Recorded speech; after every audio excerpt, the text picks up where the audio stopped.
Molly Scott-Cato, Green MEP for the South West. You've been following closely this Hinkley Point case. We now understand the European Commission is looking into the latest requirements that the government must meet under European law. It's to do with the waste from the plant. Now, it is very technical, but do you see this as potentially another chance to delay the progress of this power station? Well, I've said right from the start that the sums just don't add up over the new Hinkley proposal, and one of the things I raised with the Commission at an early stage was who was going to pay for the waste disposal. And of course, in order for it not to be illegal state aid, it must be the EDF and the Chinese financiers pay for the waste disposal. But it's really hard to see how you can do that in a system where there's going to have to be a lot of public involvement and you can't really decide which costs go to whom. And one of the things that the European Commission seems to have raised at a previous stage was exactly that, how much money this might cost. But in the government submissions, interestingly, they point to the EU's polluter principle, the polluter pays principle, as being the basis of their decision to get the plant operator to foot the bill. If that was the case, is that a correct direction of travel for them to take, in your view, even if you don't agree with the nuclear power plant as a whole?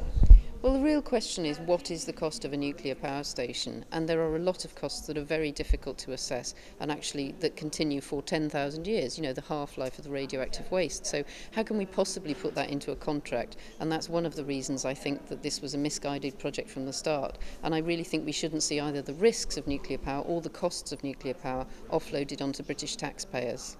As we know, the European Commission has already cleared the UK to go ahead when it comes to the so-called strike price. On that basis, what options do you have left to still pursue this, to object to this power plant? Well, myself and other MEPs here in Brussels really feel that the strike price is completely outrageous and represents quite unfair competition and far too much money going to the nuclear industry. And so other competitors, producers of renewable energy, are no longer able to compete because of these enormous subsidies going to nuclear. And we have the Austrian government already saying it's going to take legal action. We're encouraging other governments to get involved in that. And just yesterday I was approached by a German organisation which is willing to fund a legal case should that be taken by renewable producers in the southwest. So I'm working with others to try and find people in the southwest who feel they're facing unfair competition now and encourage them to take legal action, because I think this decision by the Commission is damaging and actually illegal.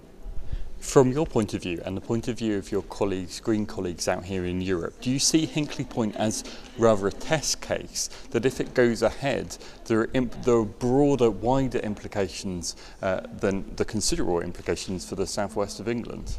Well, this decision to move back to nuclear is very much a decision that the British government is taking, which is not supported by other European countries who have decided to take the clean path towards a sustainable future and encourage renewable investment. So they're very worried about the fact that if Britain goes down this road, then the nuclear industry will expect similar support in other European countries. And that's why we're working together to try and challenge this as an illegal ruling from the Commission and to stop the Hinkley project going ahead. This is potentially a major employer for the southwest of England. It does have a lot of support. Do you feel you're right to object to this power plant?